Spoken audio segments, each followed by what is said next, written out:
What is going on, y'all? Welcome back to the channel. Up to me. I'm here with my main man, Kiran. I did lie to my son. I told him I was the strongest man in the world, but I found someone stronger than me. So let's get into it.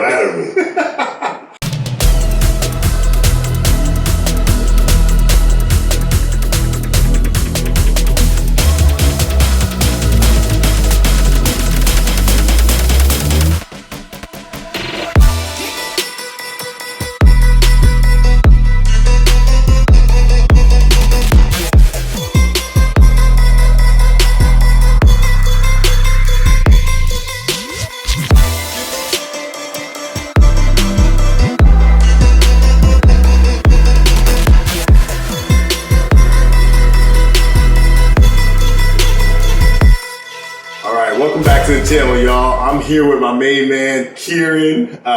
Me and him have known each other, 12, 15 years now? Right, something like that. We were working at the strip, 2010? 2010. So we're getting up there, 14 years. Met in Tallahassee. We both work at the same club. We did some bouncing back in the day, but now we actually live about 5 minutes from each other. And small world. But I'll turn it over to him and let him introduce himself. Tell us a little bit about what you do, where you come from, and just go into it, man. All right. So my name is Kiran Shrestha. Some people know me, some people don't. That's all right. I'm a father, first and foremost, a veteran, personal trainer, sports massage therapist, and professional bodybuilder. You're a massage therapist. Does anyone still call you masseuse? Nobody that wants to keep their teeth. Oh, that used to irk me, dude. Oh yeah, it's like people don't understand that the definition of masseuse is entirely sexual, and it's like you're a massage therapist, not masseuse. Because honestly, the misconception is like if you're actually going in for sports massage, there ain't nothing sexual about it. It hurts, especially if you actually getting something. That part, that part. I struggle with clients or new clients. Because the biggest thing I get is the pushback from men. Yeah. And I'll say, hey, man, you need work. And immediately they're like, I ain't gay. I don't want your man touching me. And what I want to say is, I'm like, so you have a female doctor jiggling your balls? It's always about, turn your head and cough. You got a pretty lady doing that. No, I tell them, it's like, it's not a candlelit session, man. Like, I'm gonna throw on some trap music and we're gonna get into your trap. Yeah. It's not as glamorous as you think it is. It's work. Yeah. We gonna breathe together. Excellent. Okay. So tell me a little bit about your childhood, man. Like, where'd you grow up? All right. So I'm actually originally from Wisconsin. So middle of nowhere. Yeah. I didn't know that. Yeah. Well, okay. Many facets of me, man. Were you one of few up there? And you know what I mean? Yeah. That's a real fair point. No, let's see. I grew up in a small, I don't even call it town. It's more like a village. I think you could actually call it a village. Okay. Maybe 2,500 people. Wow. Small, very small. It's called Whitewater, Wisconsin. It's like south-ish Wisconsin. But there's nothing out there, right? And what was nice about it is that because the community was so small, you didn't really have racism, right? Because it's like you don't talk to one person, that's one less person you get to talk to, right? So there was, you want to talk to everybody because this is all you got. Yeah. So with that, I had a really great childhood. I mean, we was running outside, we come home when the lights came on. Our babysitter was a neighbor, and all the kids were babysat by that woman. So everybody knew everybody. There was a lot of closeness. And like I say, there's a lot more traditional Midwestern values there. Yeah. That today's climate was sorely missing. Yep. So large parts of my childhood were, almost like out of a movie. Put it that way. Oh. So of all the hats you wear, what would you say is your most enjoyable? Let's say. That's tough. I really enjoy sports massage. Okay. And quite frankly, I'm fucking good at it. There you go. So it's easy to do, and there's a level of confidence that you bring to a trade and modality when you know you're good at it. Mm-hmm. It's an easy sell. So you look at them in the eye and say, "You got a problem? I can fix it. Give me 5 minutes." And they're like, "Wow." Yeah. So I like to wear that hat the most. It's not the most glamorous hat of mine. Yeah. But I like that hat because of how much experience I have in that and the quality I bring to my clients. Okay. So what would you say to the men out there who are like, I'm not having a dude work on my body? Like, what would you say about sports massage that might be a common misconception? Okay. Well, first of all, stop making it gay. Okay. There's nothing gay about it. Yeah. Right? This is not a candlelit therapy session where we're gonna play with some nice music in the lights. No, man, we got the lights on. We playing some Jeezy. You gonna tell me what your problem is, and we gonna get into it. You're gonna do some work too. I'm gonna have you do some movements, hitting the muscle. We're gonna figure it out. But I'm gonna touch your soul and not in a sexual way. Heard that. Right. So, all right. So you said you're a veteran too. And I am. Bodybuilder. And I am. Nutritionist. No. I mean, I am, but these people be talking. They don't want to listen. I hear. I'll be real with you. No, so you're wearing a lot of hats. So yes, sir. Let's start from the beginning, man. Where'd you grow up? Okay. And then what brought you down here to Florida? Okay. In general. So I'm originally from Wisconsin. I was born in Milwaukee. Grew up in a really small town / village, if you will, of Whitewater. I would say back then maybe 2,500 people. Oh wow! Total. And 2 to 3 stoplights. That's about all you got.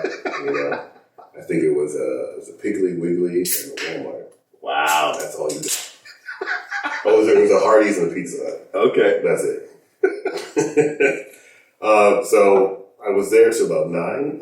My dad is a college professor. So he was at the University of Whitewater at the time, which was the village-ish that we were living in. Mm-hmm. Then he got a offer, from my understanding anyway, an offer to work at FAMU, which is historically black college, HBCU. Yep. So we moved down there when I was 9, early 10, somewhere in there. Okay. And then I got my crash course introduction in racism, and it was great, and I learned so much from that. Moving from the north to the south can be jarring. Yeah, but that's a different story. Yeah, we'll get to that later. Came down to Florida. I went middle high school from there, and then I went into the military right after high school. And at this time, it was 2004, so shit was hot.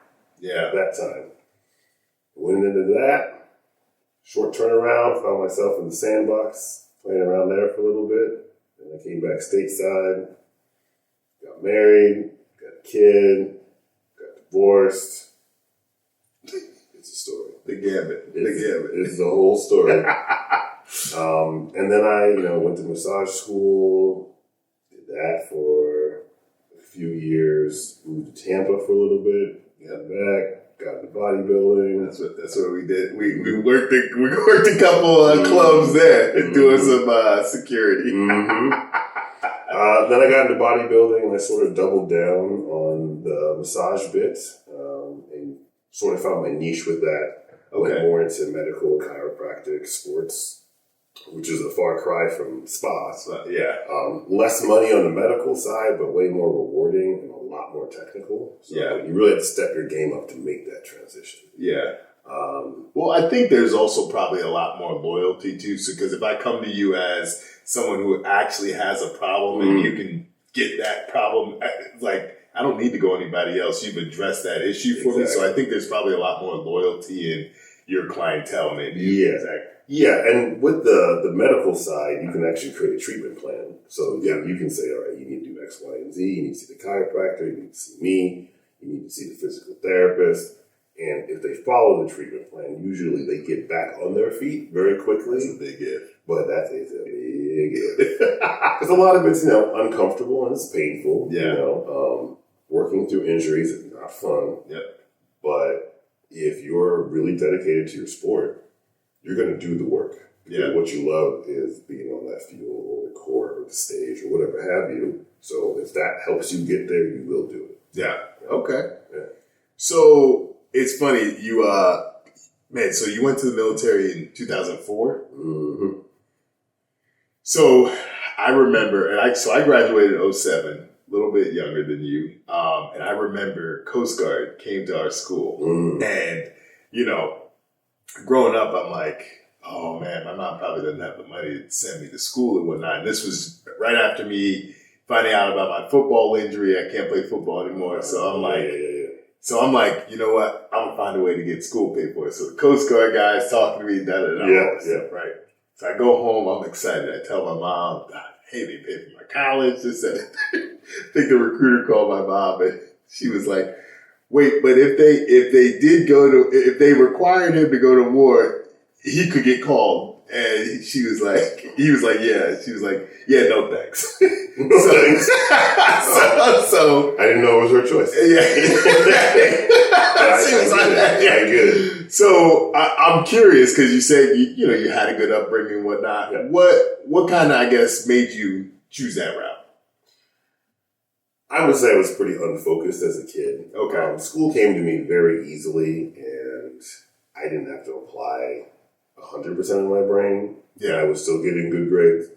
So I just didn't have the discipline to go into college and not have any oversight and just get my shit done. Which, pros and cons of that, of course. Yeah. So I really felt like, particularly in this case, if I went to FAMU and I know my dad's there and I'm fucking off, you're going to a bad time. Mm-hmm. So I give myself, past self, of course, a little credit. And I was like, hey, you know what? You should probably do something that's not more of the same. Yeah. Do something a little bit different. And really just sort of jumped out at me. And I was like, let's go for it. The other point, too, is I took the ASVAB, ironically, as a testament to why school was so easy for me. I took the ASVAB just to get out of class. And I was like, fuck school, I don't care. I took the ASVAB to get out of class. I sat in the child's high school auditorium and took this ASVAB, and and then took a nap. Yeah. I scored really high. Wow. Everybody was up my ass talking about, you want to join the Marine Corps? You want to join the Air Force? You want to join the Army? You want to join the Coast Guard? You want to join the Navy? And I was, yeah, sure. So I had the ability to do whatever I wanted in the military. Gotcha. Which was, it's a nice deal to have, to be like, I want to do this high speed stuff, or I want to go do any of the crazy stuff. Anything that looked cool, I could do it all. Yeah. Right. So. Well, what branch did you go into? I went to the Army. Okay. I liked the Army. Why did you pick them versus any of the other branches? Ooh, there's a lot of responses to that one. right? So, if I knew... Maybe your top reason, like, when was it reason? Like, hey, the top reason, it was, I didn't want to be on a boat. Can you swim?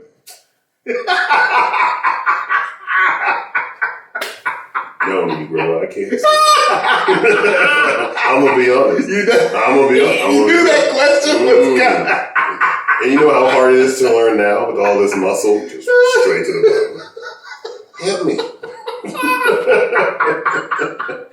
Oh God. No shame. I never got around to learning. Part of it is because in Wisconsin, nobody's swimming. Nobody's swimming. So it's not like, hey, you need to learn. And then I got to Florida, and there's like, you should learn. And I was like, I was terrified. So I just never got pushed to do it. I did go on later to like attempt to learn because I wanted to go airborne ranger after my initial contract. But there were some issues because I married a very interesting person that prevented me from doing that, so I had to scrap that idea. But back to your point, I picked the Army because I don't want to be on a boat. Everybody made fun of Air Force being too easy.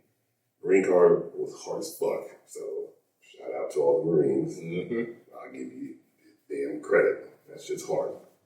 And then the Army was just like, wasn't underneath that. So I was like, let me do that because I don't want to be a pussy, right? Air quotes. And I didn't want to, I didn't want to be on a boat. That's it. So I was like, let me pick something in the middle. And I loved that I picked the Army. Okay. Yeah. That's what's up, man. So other than your parents, do you think was that your first run-in with maybe structured discipline? Or did you play sports too? What was... I did not play sports. I am uncharacteristically, I was a fine arts kid, so I played piano for 7 years. I was in chorus and choir and did a lot of play stuff like back of the house, set production, so on and so forth. Okay. Right? So yes, the military was the first time I got a really hard stop, real structured discipline. But I like structure, so it wasn't hard. Yeah. For me, it was just like, okay, don't do that or do that. Yeah. Right? And then stay underneath the radar so they don't single you out. Interesting. Yeah. So when I never knew that about you. You played piano and whatnot. So ever since I've known you, you've always been in good shape per se, right? Or I'll take that. Yeah. I'll take that. But were you always a bigger kid? Were you? No. I was a very skinny guy. Okay. So that worked out for me in the military because I was like a damn gazelle. Yeah. Push-ups, pull-ups. Push-ups, pull-ups, sprint my ass off. Yep. And we could do all of that. I would say it wasn't until... It was definitely after I got out, actually. Oh, really? That I started lifting. Yeah. Lifting. Obviously, I had a foundation and push-ups and pull-ups, and I knew my way around the gym, but never I want to get big. I want to really put some size on. That didn't come around until about 2010. Yeah, no. Well, so were you ever? You were never competing in tally, were you? No. Mm-hmm. You were just working out, pretty much. Yeah, I was just working out, just gym bro phase. Yeah. Just like that looks cool. I'm gonna do that. But I will say in the gym bro phase is where I found sort of a passion for it. Yeah. Because you're learning, you're looking into how do I grow this or what's the best exercise for X, Y, and Z. And then, at the time, bodybuilding.com was really huge. They were huge. And they were dropping all these programs. So then you would just try a program. Yep. It'd be an 8-week thing, 10-week thing. And you just go through it and like some things, you don't like some things. Ultimately, you're going to get results because, your brand's spanking new, of course. Yep. And then, the rest is history. And fast forward to when I started competing, I was at the point in my lifting career where it was I want bigger arms, I'm going to do this. I want bigger legs, I'm going to do that. And that is bodybuilding. Got it. So I figured, might as well do the damn thing. I'm already training it, so let's go. So, sidebar. Yeah. I know we met at the strip.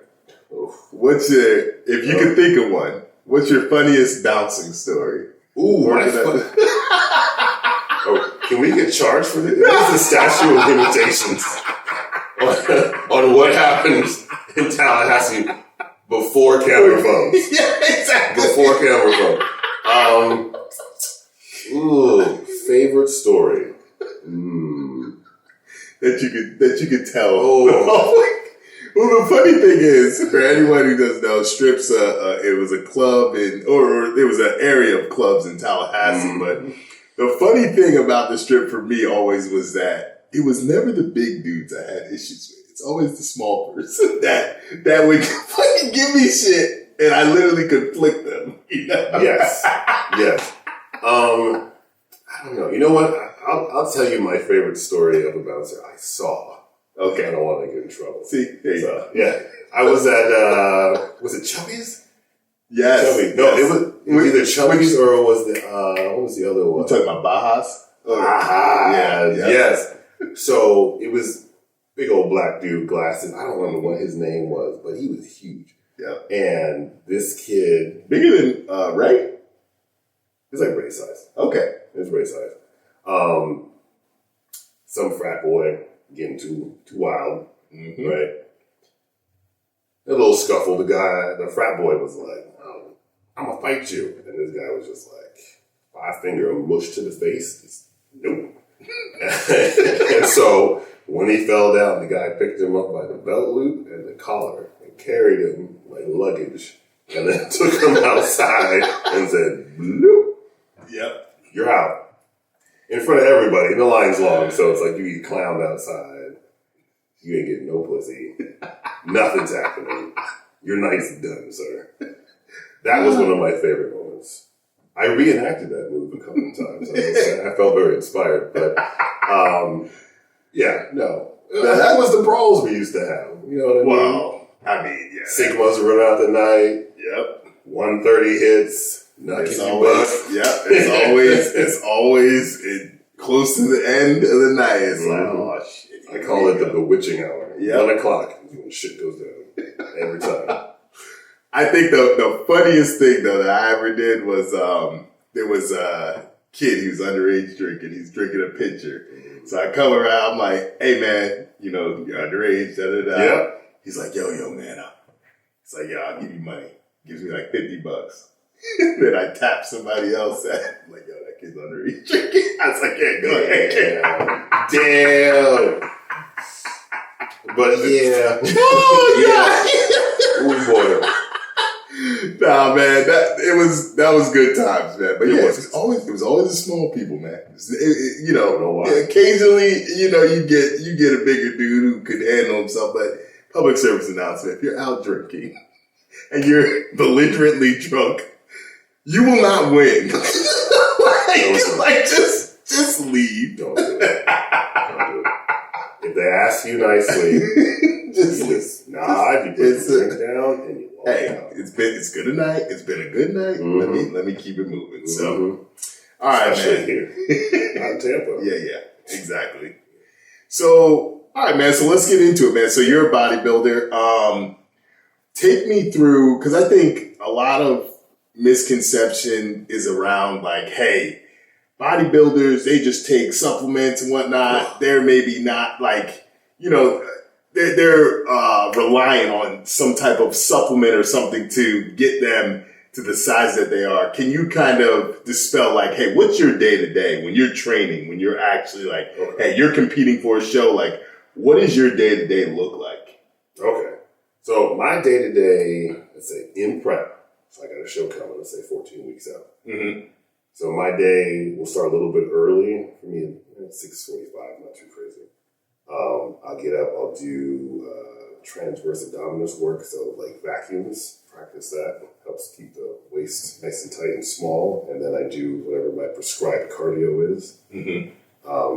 For me, doing high interval training on spin bike. Okay. You do 1 minute, like all out, hard as you can, 2 minutes at a normal pace to bring the heart rate down. Mm-hmm. That number, the time on the bike, will change as prep goes on. But initially, you're going to start with something like 15, 20 minutes. And then, towards the end of prep, it could be like 45 minutes. Wow, okay. Yeah, no, you're working. Yeah. I get my meal in, get my day ready. At this point, I'd be taking my son to school at about 8 o'clock, at least until he's driving. Mm-hmm. Soon, right? Yeah. And then from there, I get my day started, make sure I get my meals on time. So you're looking at eating about every 2.5 hours, give or take. Okay. Make sure you get that pre-workout meal in. You hit your workout. You're not missing a rep. You're not missing anything. You're squeezing the life out of everything that you're doing. And when you get tired, probably like 2 more. Right? Wow. Yeah. And then when you get done, you're doing your post-workout cardio, which once again will vary. That's usually Stairmaster. Okay. So like steady state cardio. Yeah. And that can be anywhere from 20 to 45 minutes. I've done up to an hour on there afterwards, right? I don't know how you do that shit. I'll be on there for 5 minutes on the Stairmaster. No, I see people get up 5 minutes ago. That was hard. And I'm like, shit. You want to try? Hold my beer. Yeah. Hold my protein shake. That'll be ripped. So there's that. And then, you got to, once again, keep hitting your meals. I'm doing about 1.5 gallons of water a day. So you got to stretch that out. And then you're making sure you're getting sleep. So, a little bit of your social life goes away depending on how old you are, of course. If you're 20, then your social life. Yeah. At 38, I'm going to bed an extra hour early. I'm still getting my 8-9 hours of sleep. You know what I mean? So there's that. And then it's rinse and repeat. And then you just don't skip a beat. So, and then what period of time is that? Is that like... That's at like 14 weeks out. Jesus. So like the closer you get to show, your food goes down, but you have to maintain that intensity because your body doesn't naturally want to go into that really low body fat percentage. Yeah. So you basically have to force it in there. And I compete probably at about 2 to 3% body fat. Damn. And like that is, you are very tight on the food. You're very tight on the water. Your workouts look a specific way. And I mean, at that point, you can see what 2 extra rice cakes will do to your body. Really? Yeah, you can see there's a difference. How much water you're holding, how lean you are in the morning, and so on and so forth. You can see it. So how long from the time that, when you're doing your shows, from the time that they actually weigh you in, because there's weight classes, right? Or yes, for me in classic physique, it's based off of height. Oh, okay. Yeah. Okay. So then how long from whatever time that you maybe need to qualify or whatnot, is it till show time? Or so check-ins for the show are typically the day before. Okay. Right. So the day before you can walk in there, you're gonna pick up your number, you're gonna talk to promoters, they're gonna height you, they're gonna weigh you, you're gonna get some little gift bag, which here's a bag. You're so tired and hungry, you're like, whatever. Probably take a picture with who the promoter is. Yep. I think you sign a couple things. At the pro level, you sign a couple things. Other than that, you weigh in. Once you're weighed in, that's it. You're pretty much going straight to bed after that because your water got cut off for probably a couple hours then. So you're not going to drink water again until the next day. Jesus. You want that vacuum sealed look on stage? Yeah. That's part of it. So I would say, when you're in prep time, 14 weeks, you're looking at anywhere from 3 to 4 hours minimum in the gym? Or at some type working out, doing something? I think what makes the gym time take longer is the cardio at the back end. Yeah. Okay. Depending on how hard the workout is, you got to honor your rest time. That's a big thing that people don't do, which drives anybody insane. But if your program is 5 sets at 12, right? It's not 5 sets at 12 with 5 minutes in between. It's 1 minute rest. Well, yeah. So you're on strict rest. Everything. Your rest time is tracked. Your tempo is tracked. Mm-hmm. Your cardio is tracked. Everything's tracked. And it's tight. That is sort of the foundation, not the foundation necessarily, but it's a key to body transformation. It's you have to really push your body into what you want it to be. It's not going to just go there, right? Yeah. So you need to be very intentional with what you're doing. But no, it doesn't take that long. I would say I'm in the gym maybe 2 hours, 2.5. Okay. Total. This is where competitors get pissed though, because it'll be a guy in prep who's training, and people are like, hey man, how you feeling? And it's just like, shut the fuck up. Yeah. I need to get this done so I can go home and eat. Like, I am starving. Yeah. And you're talking to me about how you ate, rice one time and it was hard. Like, yeah. I don't care. Yeah. I don't care. Well, that's... I'm nicer about it now.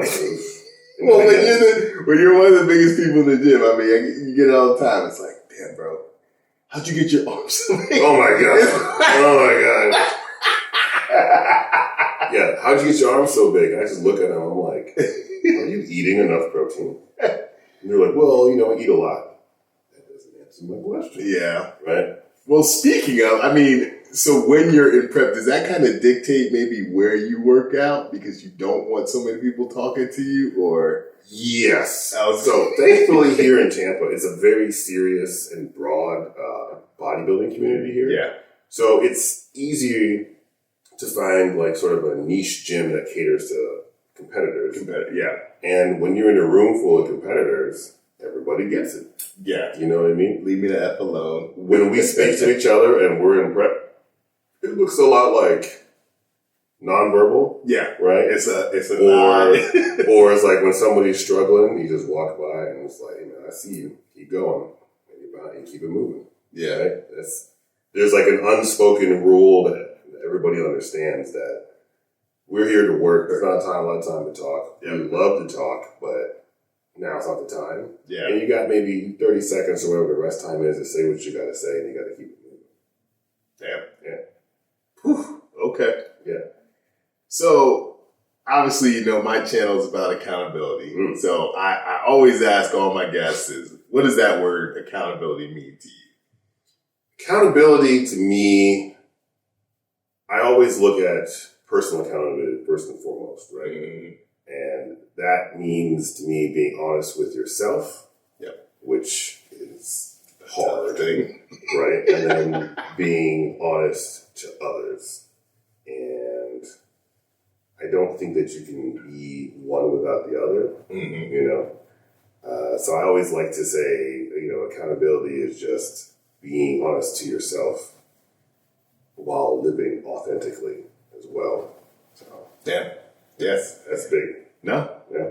So, to do the career that you have, right, obviously you have to hold yourself accountable. So,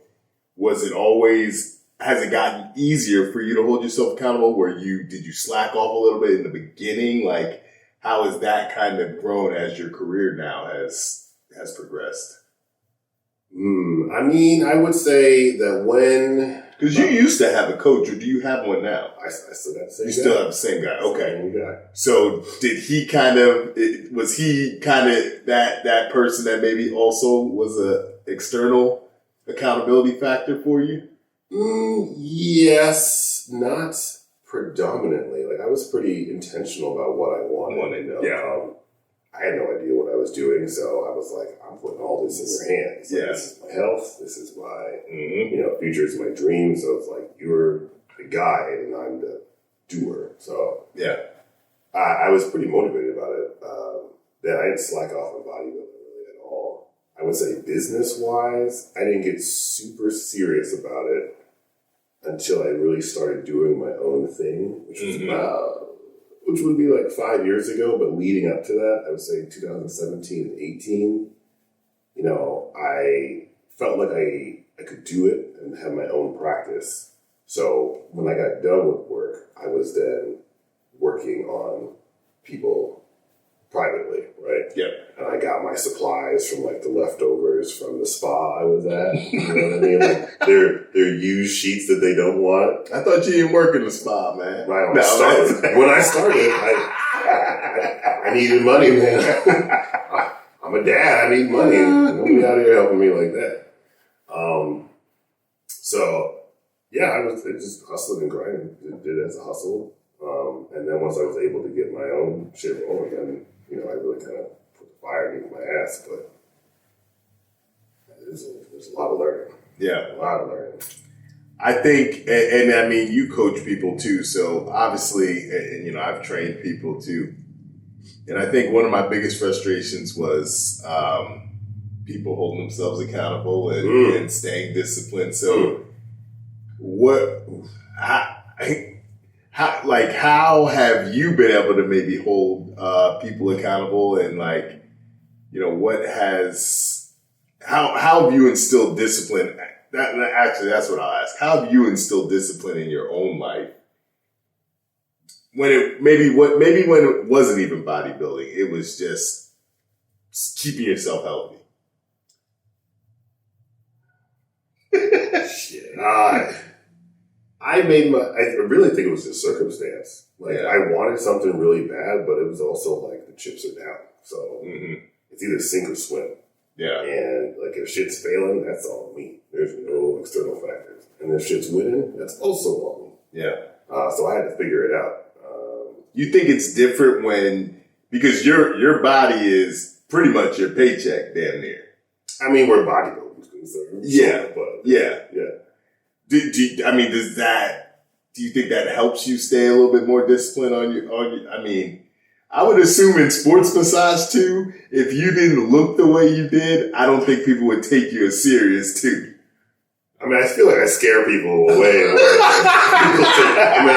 like, I don't want your big ass elbow in my back. But I feel like some people are like, all right, this guy's gonna fucking break me off. And I'm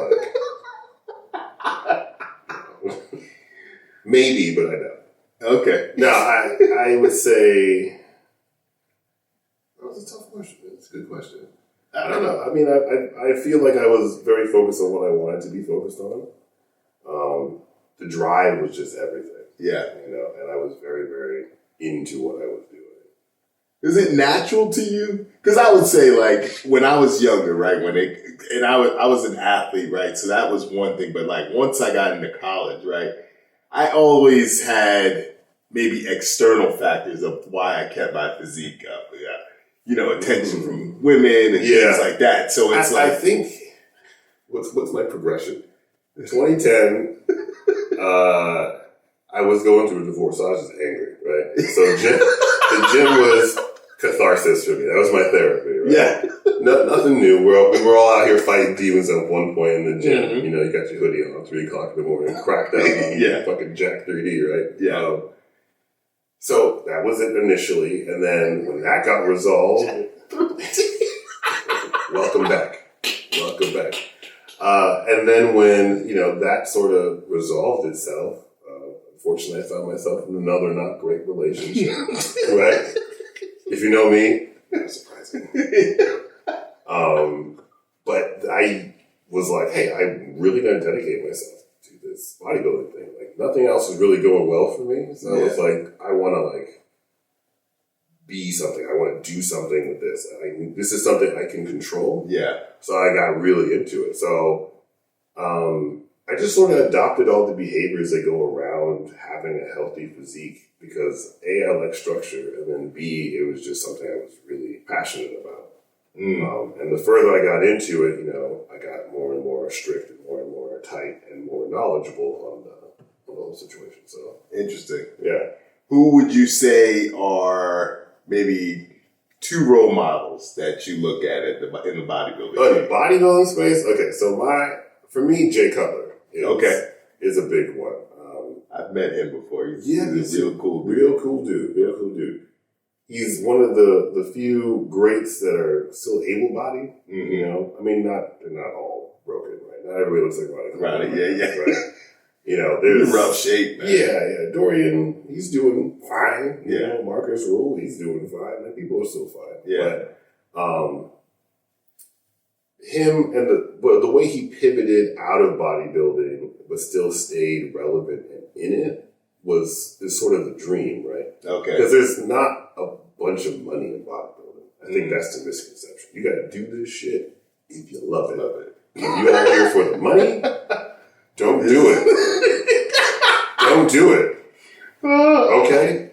You will make more money off of sponsorships than you will from winning the show. Well, yeah. So that's the thing, that it's like a lot of industries where that top 10% or 5% even of people are actually making money because they're getting sponsorships, they're getting, and things like that. Yeah. So Jay Cutler, for the way he pivoted out of it, I will say, Terrence Ruffin's another great example. of being really good at your craft, but also pivoting to make money around bodybuilding. So he's a great coach. He's a great poser. I think he's looking at opening a gym right now. He's doing all these things around it, not necessarily just it. So whether he's competing or not, he's still making money and he's still relevant. So those are just kind of the two people that I look at for just an example of like how you should get it done. Yeah, this is temporary. You know, you cannot stay at top of the game forever. Yeah, you know, Phil Heath had his time. Chris Bumstead will have his time. Flex Lewis. Yeah. Same. Everybody has their time, and then you're not. So you got to make the most of it while you're in, and then pivot out of there. You can stay relevant, but you can't be number one forever. Yeah. Now, you see some of these 23-year-old guys? Yeah. All I'm gonna say. Yeah. There's a 19-year-old kid who went pro recently, and he looks like me. Yeah. I'm not gonna beat that at 42. Yeah, I'm just saying. Yeah. I'm just saying. So, you know, that's it. Well, so, because I haven't been to too many, like I went to Mr. Olympia, I told you earlier, it was in Vegas one year, but like, so what are the levels as far as like, okay, I'm a beginner bodybuilder, and then how does that progress to maybe like the pro levels and things like that? So it's sort of like a playoff system, not as exciting as the NFL, of course, but it's like a playoff system. Right? You can do an NPC show, which is the amateur league, essentially, right? You do a regional show. So we're in Tampa. So let's say you want to do the Tampa Pro, right? There's an amateur side to it, obviously, but you do that show and you see how you place. You get top 5. Good for you. That's good. If you get top 2, you get nationally qualified, which then allows you to then compete at the national level. So instead of doing a regional show, which is great, you go national. Now, in order to go to the national show, you have to have placed top 2 or overall. It depends on what show you're at, but most of the time it's just top 2 in your class. Okay. Right? Then you can go to the national showing. Now, everybody at the national showing have been top 2 or they won the whole damn show. So the level of competition is way more steep, right? At that point, if you win, then you go pro. But that means that you have competed against first place winners across the country. Wow. Okay. Yeah. So it can be pretty tough. Depending on the national show you go to, it determines who gets their pro card, right? You go to some places, it's like you have to win your class. So like you're going to compete against people who look like you. So for me, I was class D, meaning a certain amount of height. And so I get compared against everybody at that height, right? And then when you get done, and so you win, you get first place in class D, you then go for overall to see who wins the whole show, right? There are some shows where you have to win your class and then also win overall, or like the top 2 in overall, to then get your pro card. So it's just, you gotta get out there, right? And there are other shows where top 2 in your class get your pro card, but now you're competing against like 1,500 people. Yeah. So it balances itself out as far as the grade of difficulty, depending on the show.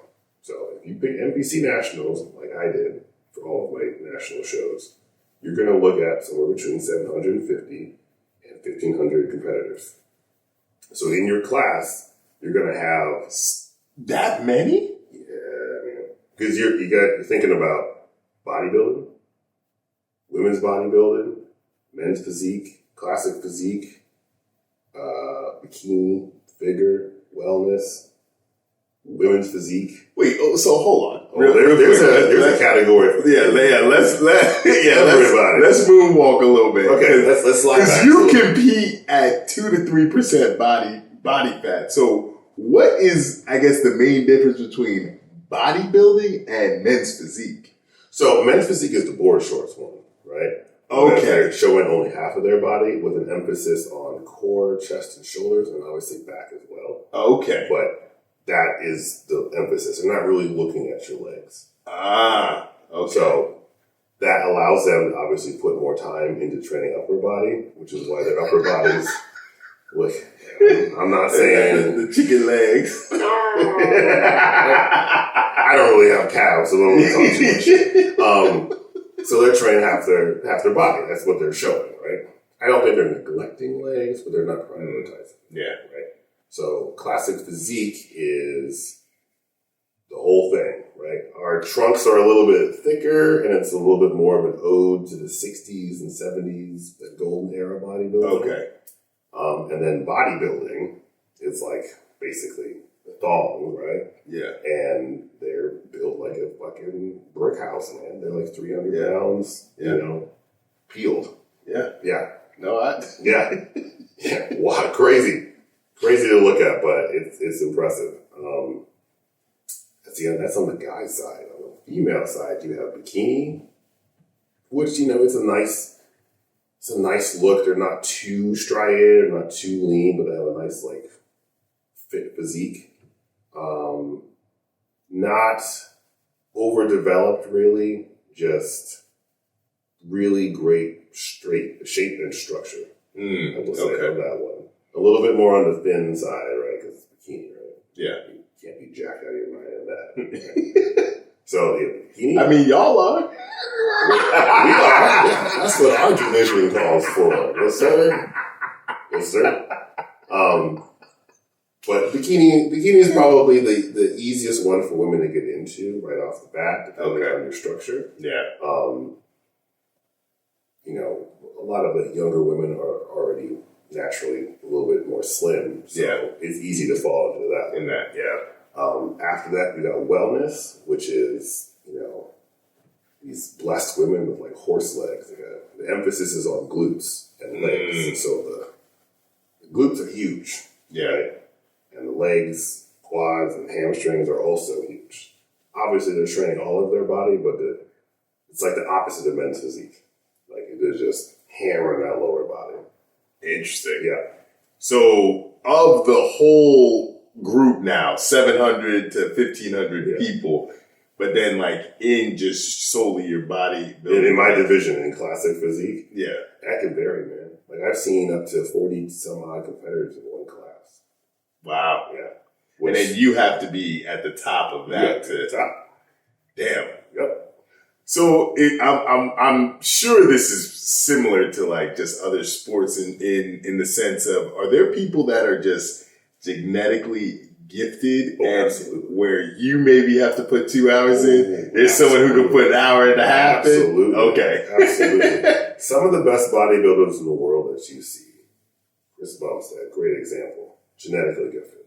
Yeah. Just freak of nature. Yeah. Type made shit. for that. Nick Walker. Yeah. Made for that shit. Ronnie Coleman, if you want to go, a little bit more to the pinnacle there. But yeah, there's just people who, look at a weight and muscle comes on. That's crazy. Yeah, no, it's annoying. Yeah. It's annoying. Well, I mean, you know what I'm saying? Because there's levels to this shit. Yeah, there's levels to this shit. But God, you know how nice it'd be to be like, I curled 2 times and my bicep got there. I'm over here killing myself. Yeah. But, yeah. So just depending on the division, depending on the national show, depending on the regional show, you can manipulate it to streamline it a little bit. Don't pick a Mickey Mouse, McDonald's fucking regional show, right? Yeah. Pick a regional show where people are going to come out with. So that way you can actually gauge where you're at. Mm-hmm. Because I'll tell you, I've seen this so many times. You got some guy who wins a regional show, feeling real good about himself. Mm-hmm. He's like, oh, shit. Mm-hmm. Gets to nationals, and there's some guy that's been there 4 times, working, and they're huge. And then you're just sitting there staring at them like, oh, this is bodybuilding. Yeah, it's work. And just because you won a show does not mean you are next in line to get a pro card. Because there is somebody who was already there before you that's hungry and coming for it. Yeah. Working for 2 years in the dark, and it's just there. So, well, damn, okay, so that's pretty interesting. So, what would you say from when you started bodybuilding, right? And maybe you're that guy who goes and you're like, there's a motherfucker who's been here 5, 6, 7 times, and maybe you didn't place as well as you wanted to. What are some of the things that you've had to self-reflect and say, hey, I need to do this better, or I need to work on this? Like, where did you fall short in the beginning that maybe you had to continue to improve on? I would say the number one thing, and it's probably the same for most people, is like posing. Okay. Because presentation matters, right? You can have all the muscle in the world, but if you can't show it correctly, the guy who does show it correctly, it's going to look big. Okay. And then he's going to win. So posing, right off the bat, that obviously needs some work. I'm pretty good at it now. I teach it now too. Is that like the hardest thing to probably learn, or? I would say Yeah. There's a level of internal awareness that you have to have that comes with posing, because it's easy to look at it like, oh, he's just flexing his whole body, but it's literally like I'm only flexing the muscles you were looking at, right? And if I'm turned to the side, like my left side's turned off, and on this side, I'm doing the side chest. I'm not flexing certain things, but I'm flexing other things. So you got to know how to present and set it up and make it look effortless. Yeah, which is the key word the judges like to use. Make it look like it's another day in the park. And it's not. When you're tired and you're dehydrated and you're on stage and those lights are blinding and you got the nerves going, it's not as easy as it looks. Yeah.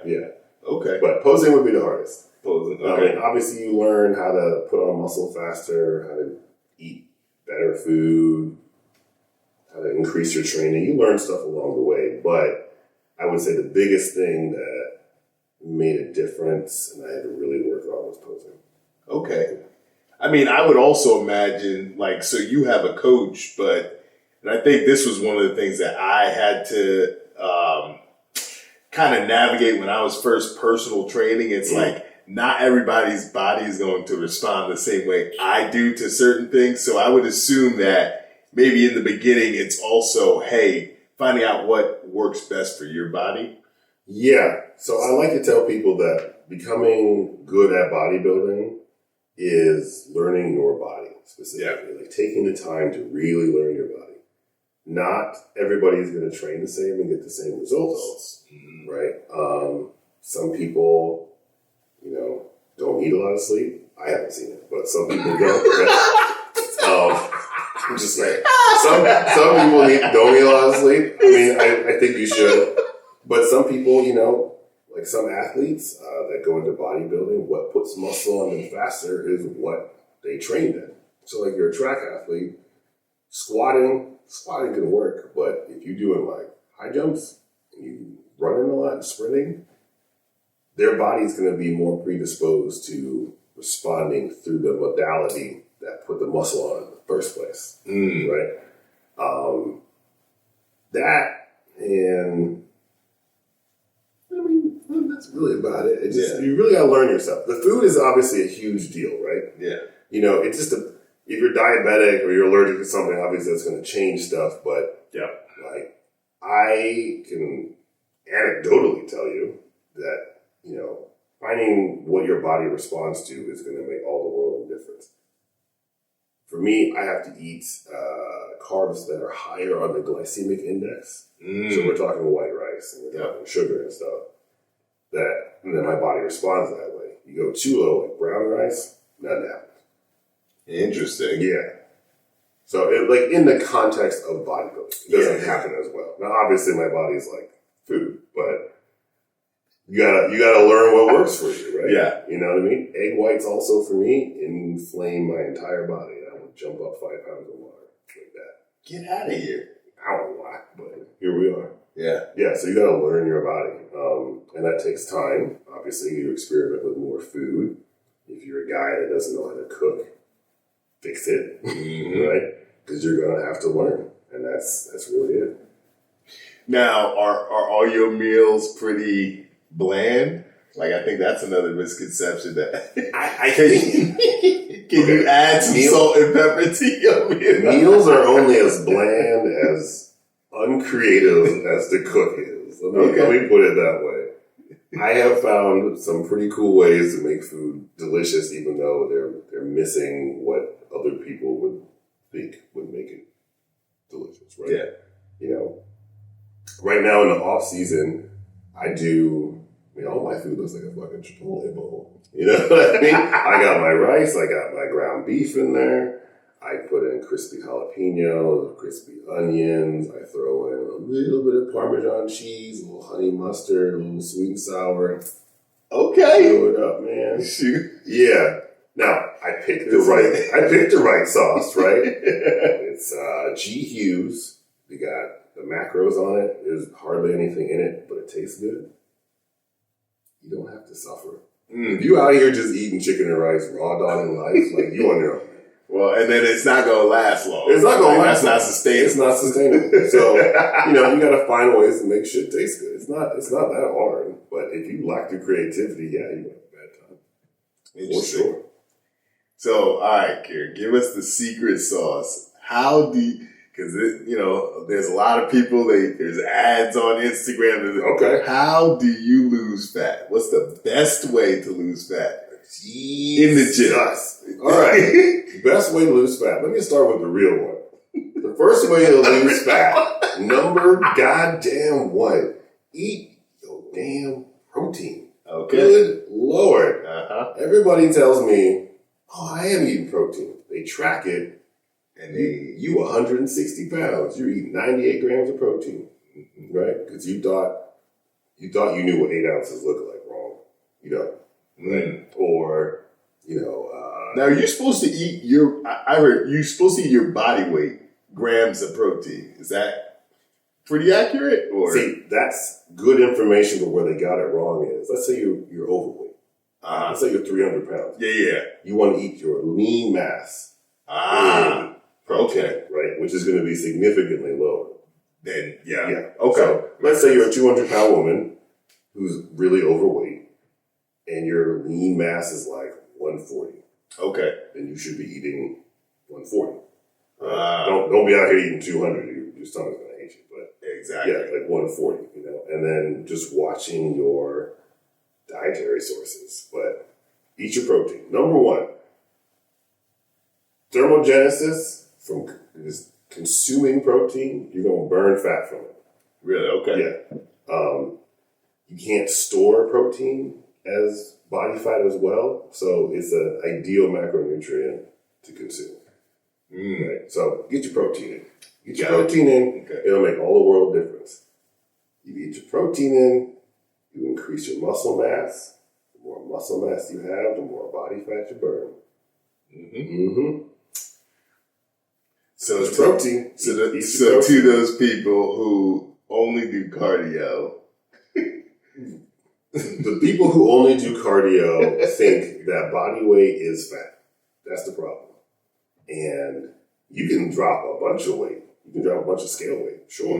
But if you're losing your muscle mass in the process, right, then you're not losing body fat. You're just going to be weaker and still fat. Yeah. Right? So eat your protein. Yeah. I always say resistance training is the best because you're going to burn more calories lifting than you do running around. But, women want to say, not all. I was going to say, don't come for me. Don't come for me. Don't cancel them. For real.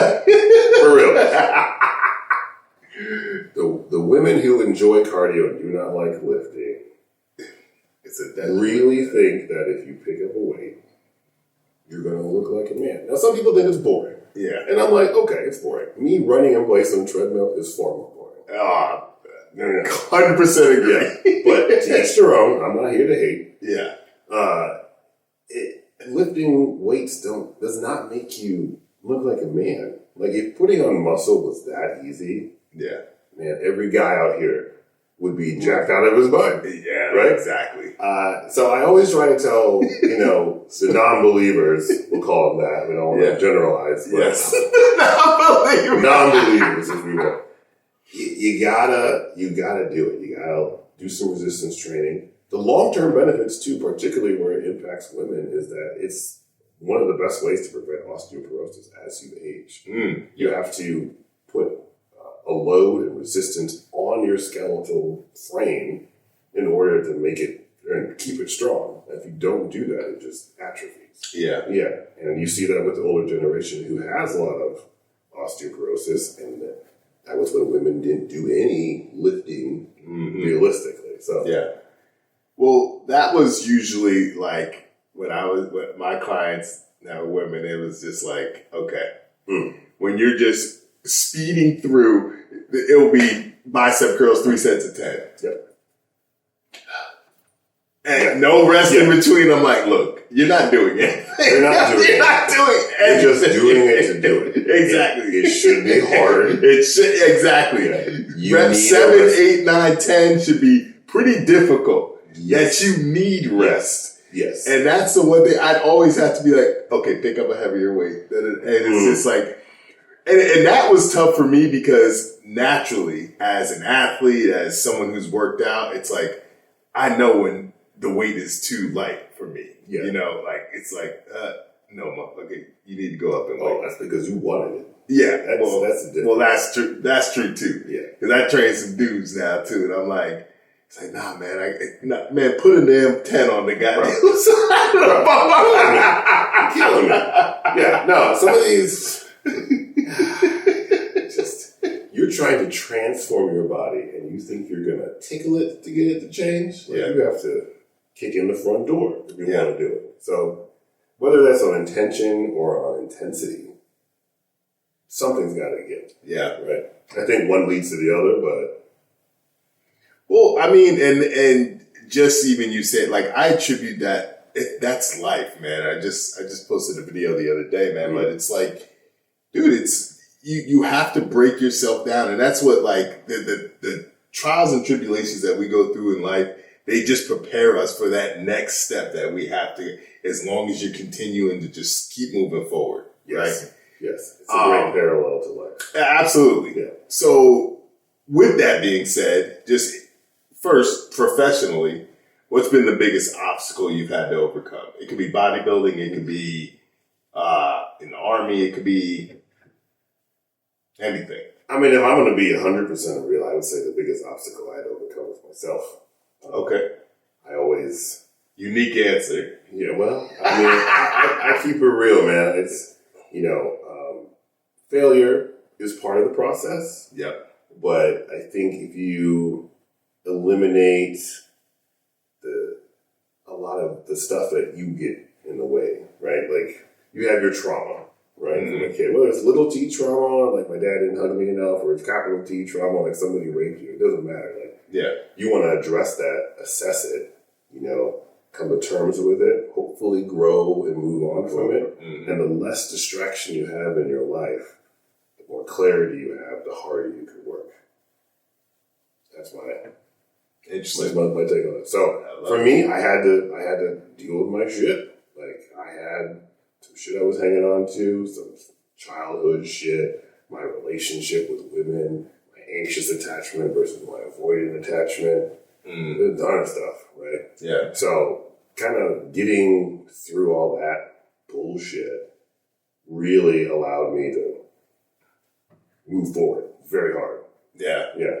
Did you have anyone in your life that kind of was like, hey, Kiran, this is what's going on? Or did you kind of maybe get to a point where you're like, hey man, the problem's you, like, or you need to work on some of these things? I would say a lot of observation.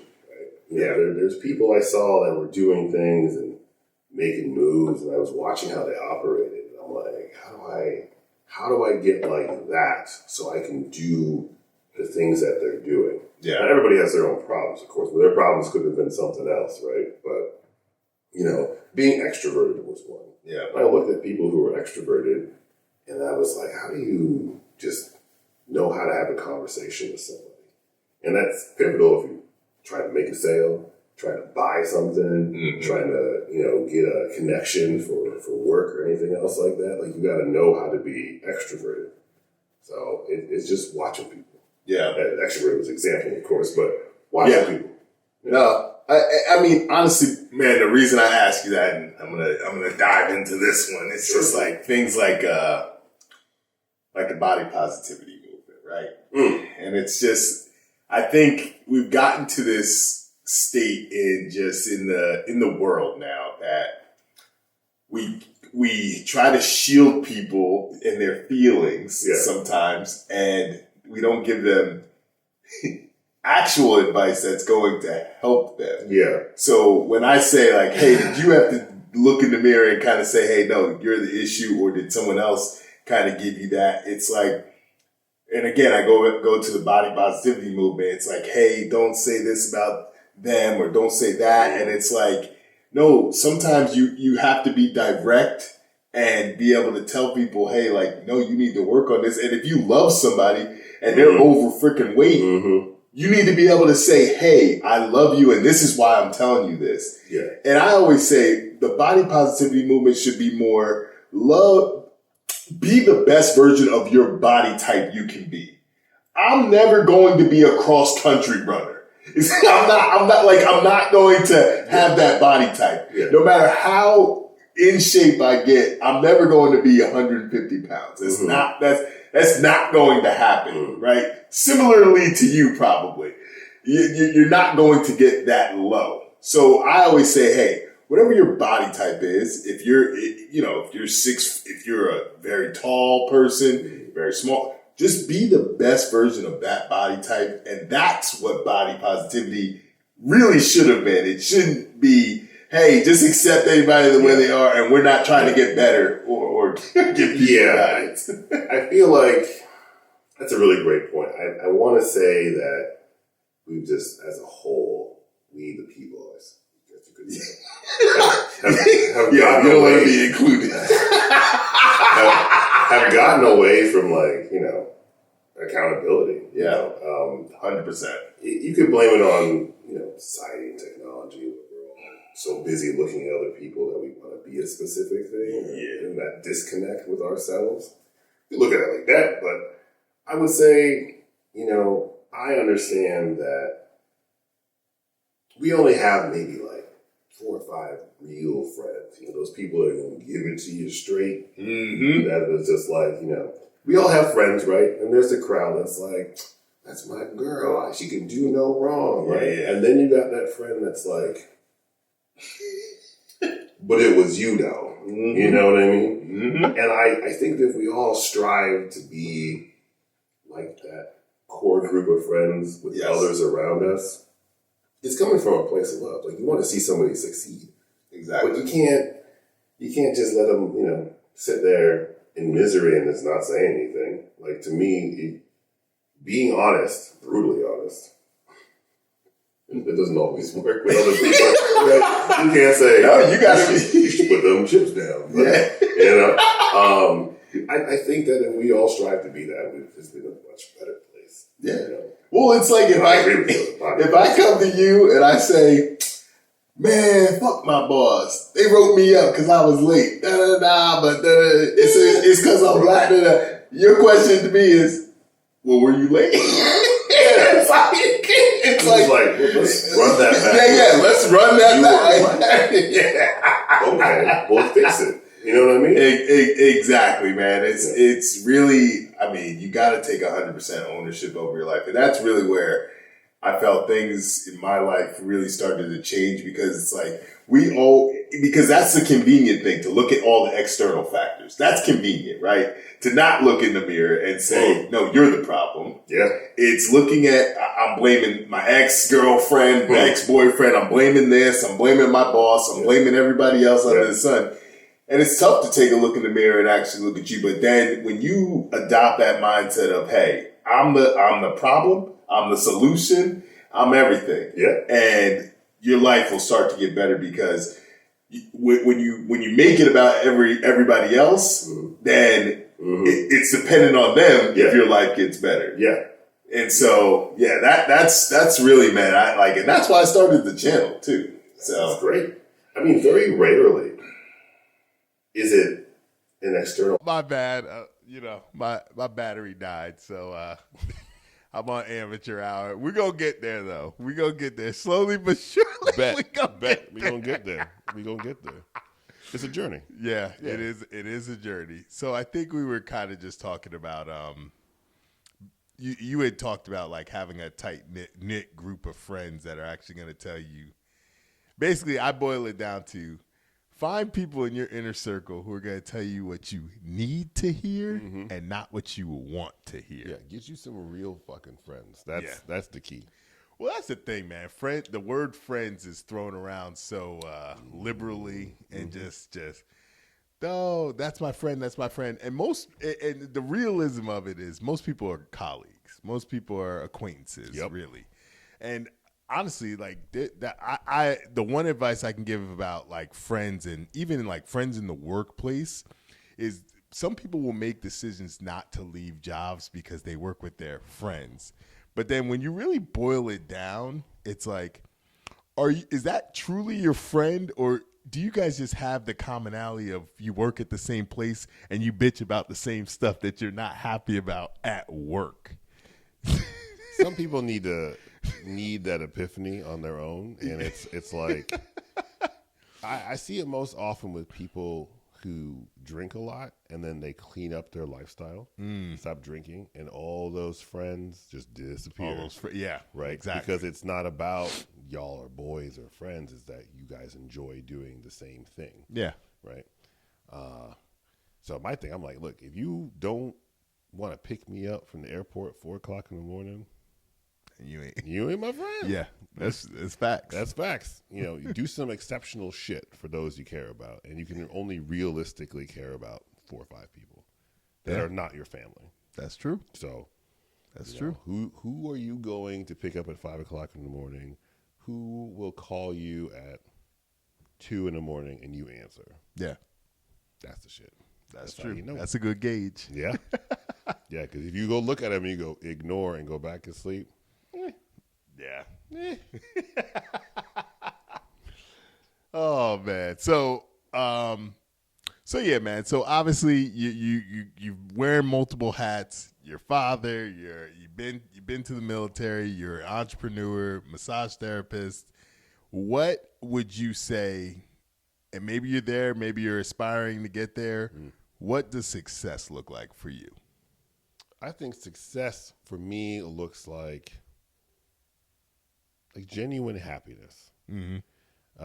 Success for me isn't really a number. It's the ability to wake up and really go attack your day because you are excited about the next day. That is what success looks like to me. Now, for some people, there's a number attached to that. Yeah. Which, great, you know, I want to drive my Maserati today. I get it. I'm not here to knock that. But, I feel like the most valuable things in life do not cost money.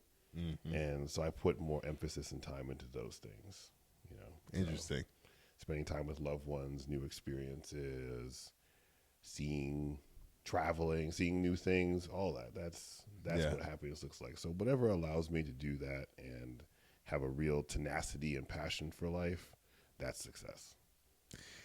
I like that definition because I think even before I would have had a number just on like earnings or whatnot, right? And it's like, if I can get here, I'm good, I'm straight. And then I get there and I'm like, well, lie, though. Yeah. It's a lie. More money, more goddamn problems. Right? Exactly. Yeah. Well, so real quick, just to sidebar on that, do you have you ever won a show that in bodybuilding but you yourself saw certain flaws that maybe the judges didn't point out to you? Maybe you weren't as happy with the win or thought that there was something that you could have done better. Do you kind of get that same, like, that feeling of like, I still want more. I could have done this pose better. Even though you won, I could have done something a little better. Have you ever gotten that, or is it more, hey, I want to win the next competition? It's just more of the competition.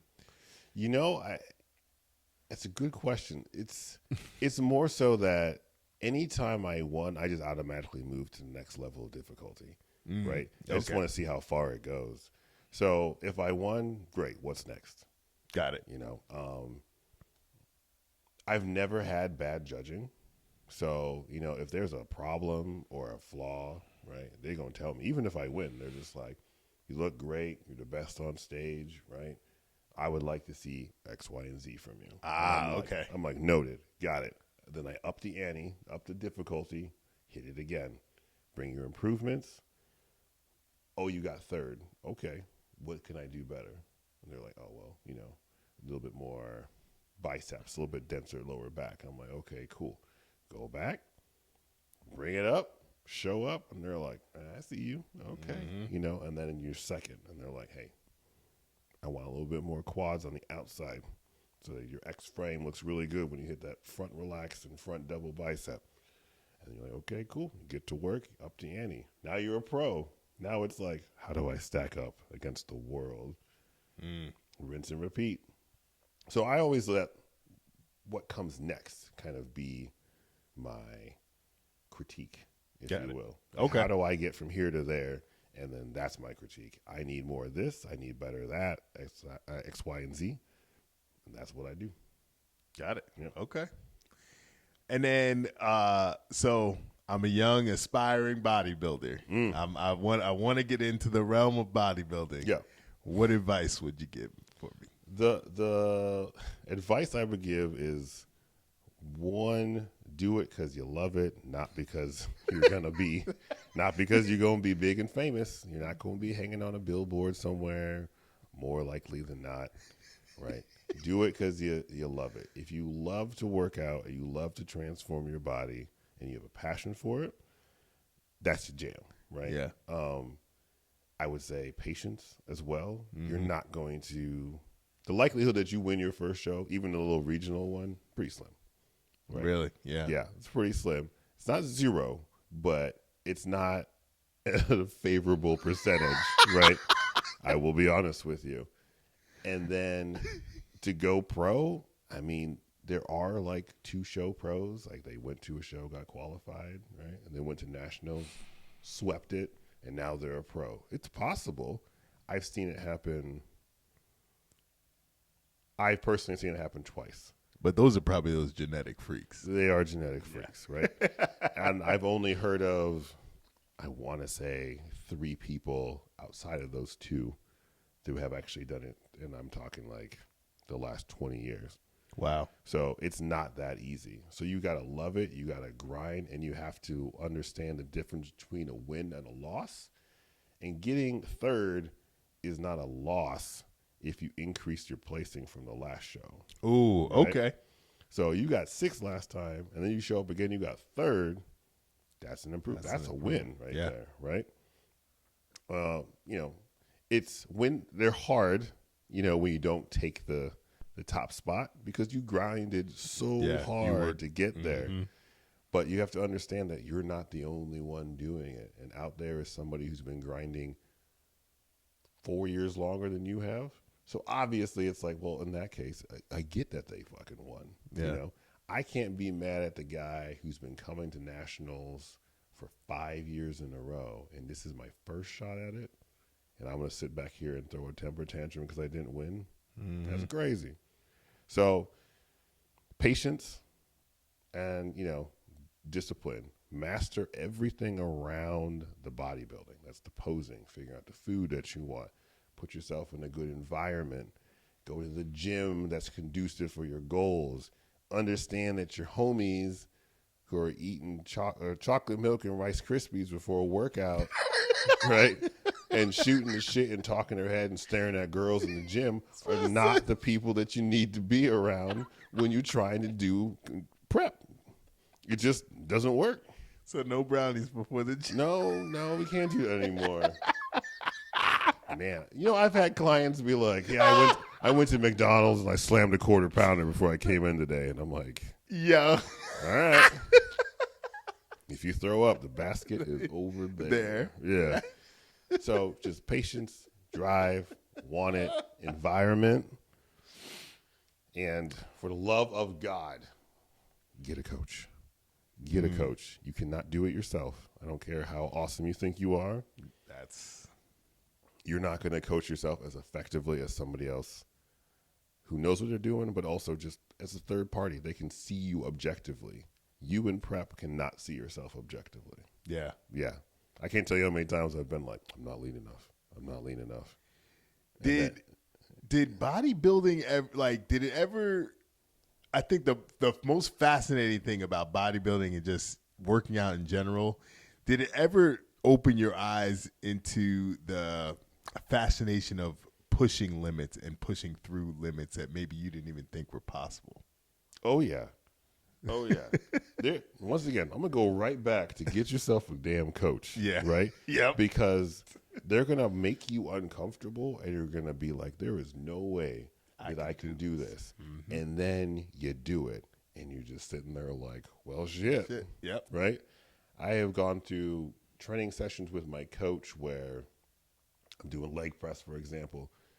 It's banded. I got like 8 plates aside, and I'm going boom, boom. He's like, all right, we can get to 20. And I'm like, I don't go past 12. Mm-hmm. But he's like, oh, we can get 20. So boom, screaming into 12, got 12. And he's like, great, 5 more. And you're like, there ain't no fucking way. But you do it, right? And then he's like, we're going to add 5 partials. And you're like, how? Then you do it. And then he's like, we're going to do one more thing. And you're like, fuck you, but let's do it. And you get to the other side of it. And what you were struggling with and you were saying, man, I can't do any more weight than this. I couldn't do more than 15 reps with this weight. Mm-hmm. Here you are sitting at 30 and you're like, oh. So you're capable of a lot more than you give yourself credit for. Mm-hmm. But sometimes it takes somebody to push you there, right? But once you're there and you know you can do it, guess what? That's your new relationship with failure. Yeah. And now you're that much stronger. Yeah, I think it's Les Brown. I think he talks about the guy who ran the mile under 4 minutes. He was like, just believing that it's possible. It was like up until that point, no one had thought that that's possible. Mm-hmm. So everything's impossible till someone does it. Yeah, this guy finally breaks it, and then like after, it's been like hundreds of athletes who've broken the 4 minute mile marker, and so it's like it's just such a good fascination of knowing limitations, or like what your perceived limitations aren't really your limitations. They're not. You are stronger and more powerful than you give yourself credit for. 100%. And until you see it, you will not believe it. But just get yourself a coach. It'll be fine. That's it. Yeah. Well, I mean, and that goes to really anything in life. It's like, humble yourself. So you don't know it all. So you have to hire professionals that have spent and dedicated time into their craft, and there's nothing wrong with being able to say, hey, you know what, I'm going to accelerate this learning curve because I don't know it all. Yeah. And hiring someone. Yeah. But let me go right back to getting yourself a coach. Find a real coach. There is so many bad people out here on that shit that have done one show and they're like, oh, I can coach anybody. And I'm like, you've done a show. Yeah. So yeah, prepping a woman, check their credentials. So much harder than a man, and it is not a cakewalk. It is very hard, and I see people get fucked up over and over and over. Hormones out of whack. They're not getting a period. Some guy can't get his dick hard. Like, there's a lot of stuff.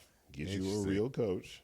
Okay. Right. Well, so let's dig in on that. Okay. So I come to you. I'm like, Kiran, I'm about to start bodybuilding, right?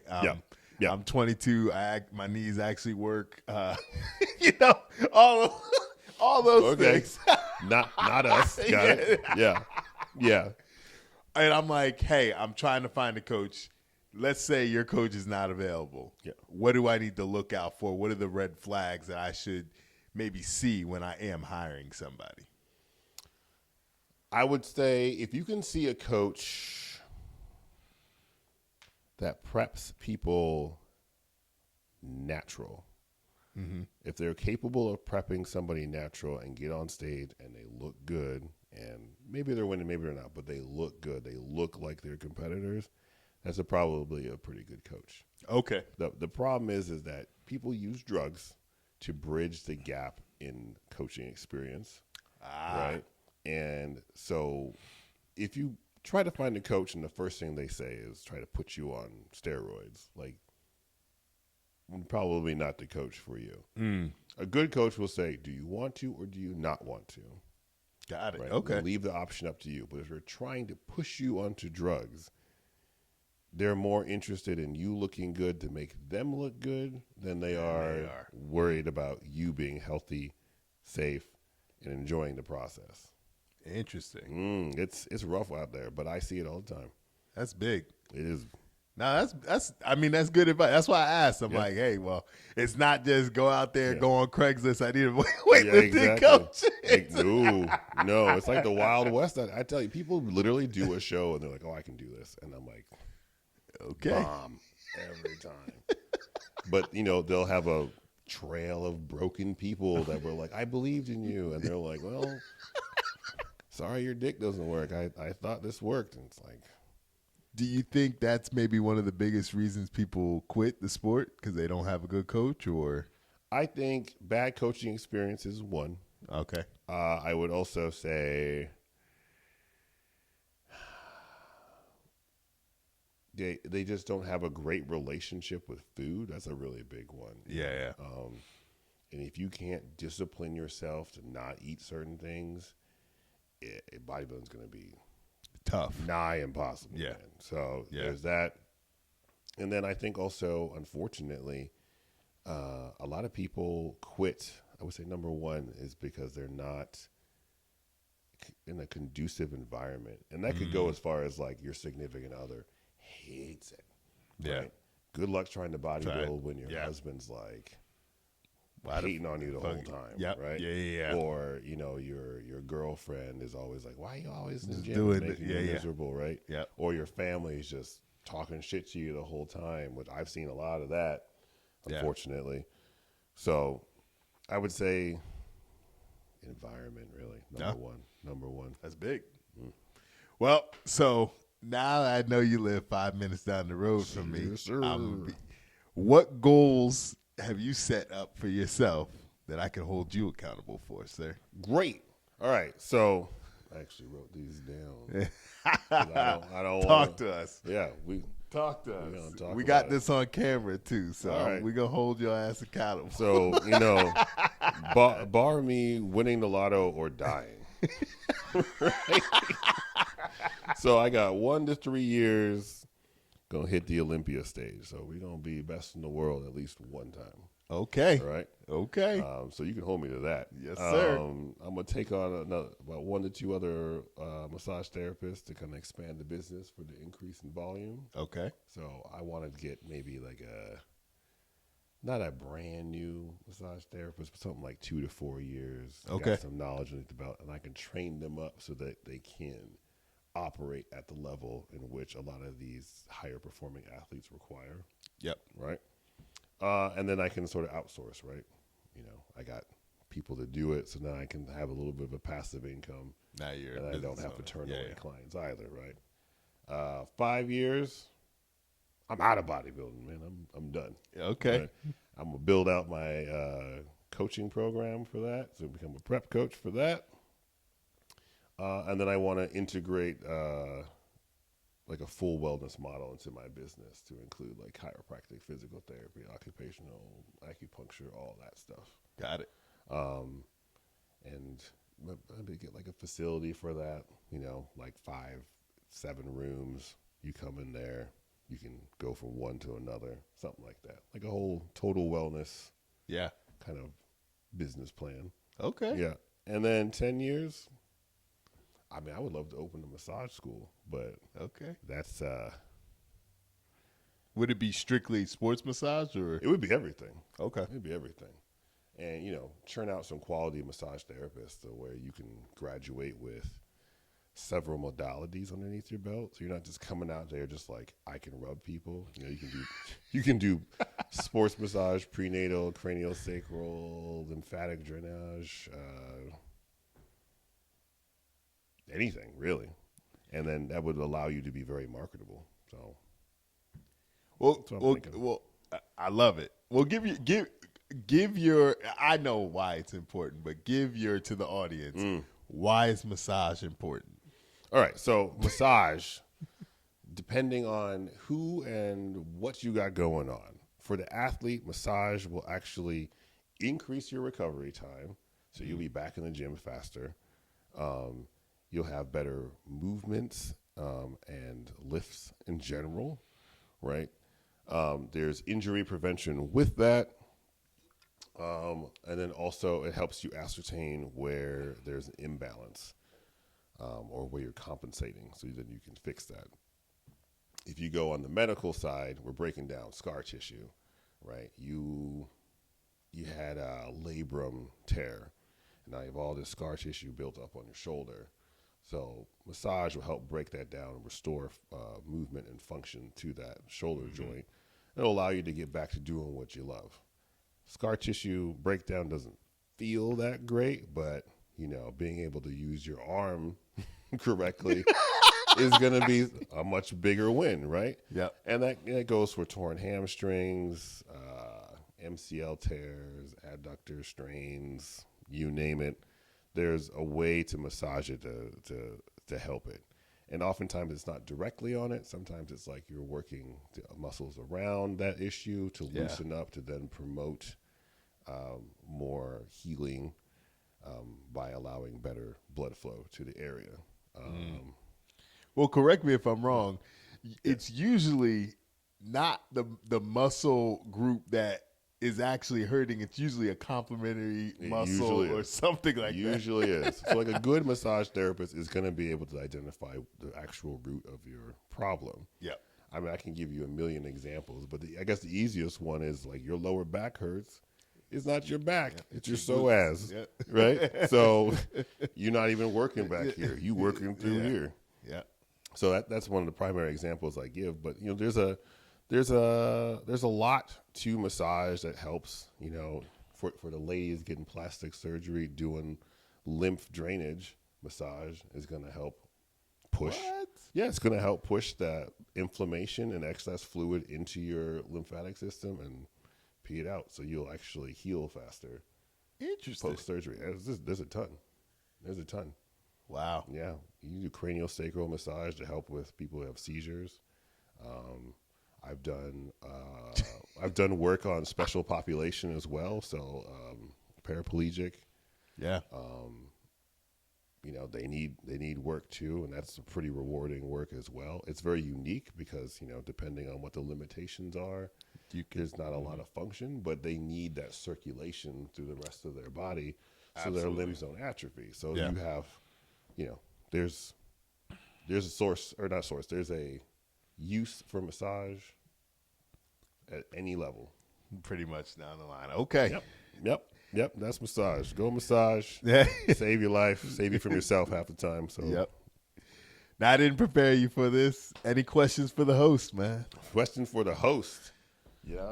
Ooh, that's a good question. What's it like having 3 children?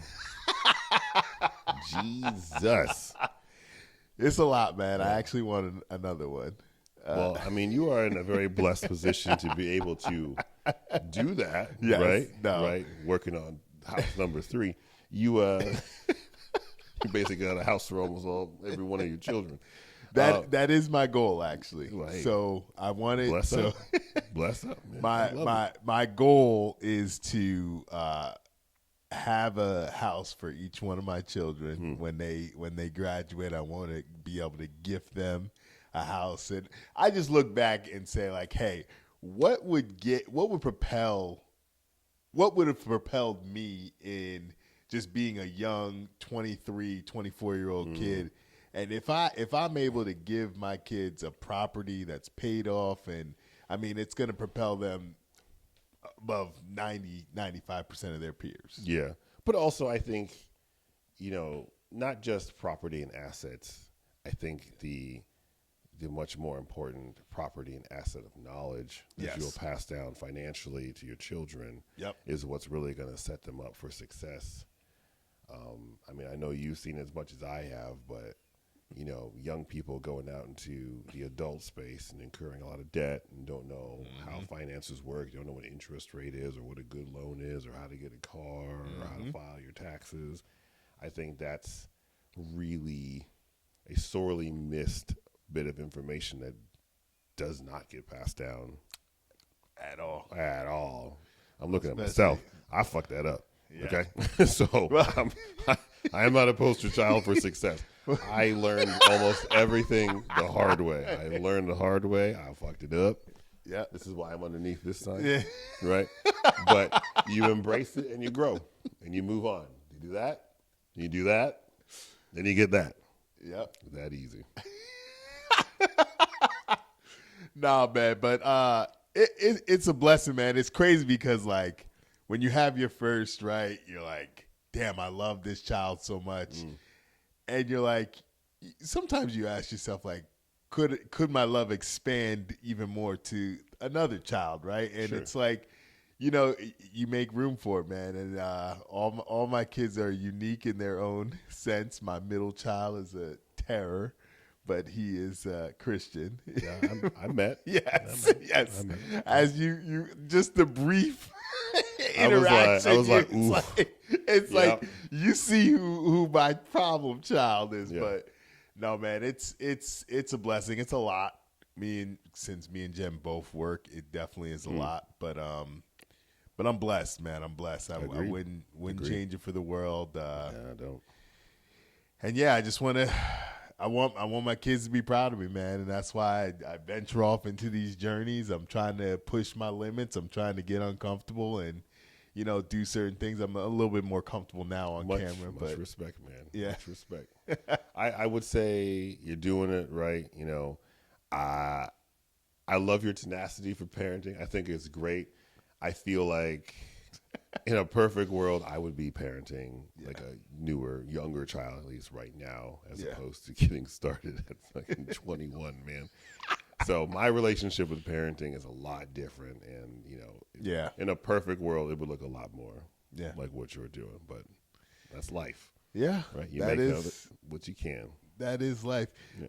Well, man, we didn't touch too much on that, but you had your child at 21. How did you get through that? How did you manage to get through that? Persevere through that. This shit's tough. This shit's tough. A lot of like, how do I put this? Screaming, oh fuck. A lot of that. Yeah. but for real. I had a good childhood, so I had a good foundation as far as like what I should be doing and how to do it and how to treat a child, right? So I leaned on that, and that was a pretty good resource. What was that like? It was just a lot of work, man. When everybody else was being the 23-year-old they're supposed to be. You know what I mean? I'm parenting. So it's sacrifice. The trade-off is that now I get to chill out and do what everybody else was doing back then. But I would prefer doing it the other way around. I feel like I could give a child a lot more now because I know where I'm at and what I'm doing. But it was a journey. It was tough, right? There are plenty of obstacles of trying to grow and parent yourself and also help raise a child and parent a child. It's because let's face it, you 21, you're still a kid, your damn self. No, I was dumb as hell. I was doing the best I could, but I was stupid. Yeah. Just oh man. Just stupid. Well, hey man, you're far from that now, man. I appreciate you coming on, giving some insight about bodybuilding, about just your life and anything, man.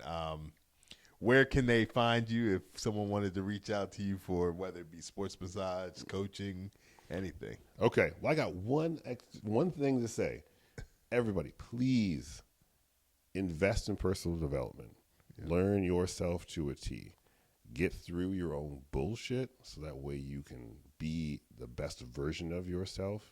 So when you show up for others, you're showing up as your best self. And when you show up for yourself, you're showing up truly authentic. And the rest after that gets easy. It's a hard journey because you're going to learn some shit about yourself that you really don't want to hear. But the sooner you get past that shit, the sooner life is super chill. So I digress, right? Of course. I'm always on a tangent. It's important, man. It is very important. It's important. So I appreciate it. So you can find me on social media, of course. On Instagram, I am at classic with a K, KLASSIC _ Kiran, KIRAN. That is for the bodybuilding and all those shenanigans. For my business, it is at body.mechanics, MECHANIX. Okay. And I'll put it up. It'll be in the show notes. Yeah, You're I'll good. put it up. So you can find me there. You can schedule massage through either one of those pages. If you have questions about bodybuilding, feel free to DM me. I'm an open book. And if you want to work with me, same route, same avenue. Okay. Easy peasy. Okay. Easy peasy. I do have one more question. Yeah, let's hear it. What's the most? What's This will be good. What's the What's the worst someone has butchered your name? Ooh, this is a great story. This is a great story. All right. Let me put this down because you're going to laugh. All right. So it was like an intentional butcher, but at the time I couldn't say shit to nobody. So here it is, right? So I'm in basic training, right? They got your name tape right here, okay? I'm in basic. I'm just, grunt number, whatever, right?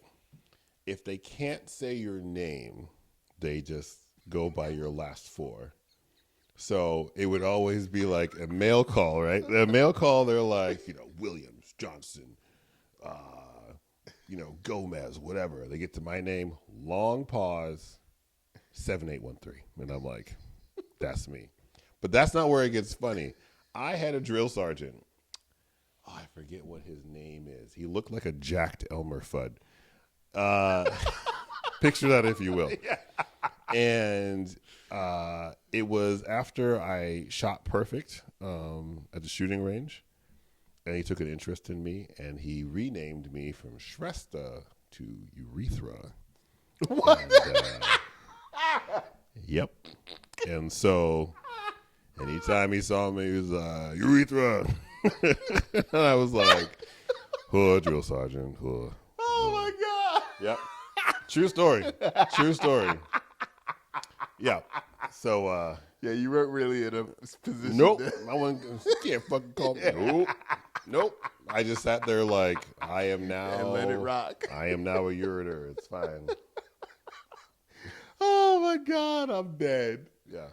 Oh, man. Well, all right, y'all. I appreciate y'all tuning in, man. Go ahead, subscribe to the channel, like the video, leave a comment. I always tell y'all, leave a comment. Even if it's just, hey, great interview, go ahead and leave a comment below. You could be like, where did he get this shirt? Yeah, exactly. I'll tell you. Exactly. Yeah. He's a bodybuilder, and he's repping Chick-fil-A. I love it. No, it says. My bad.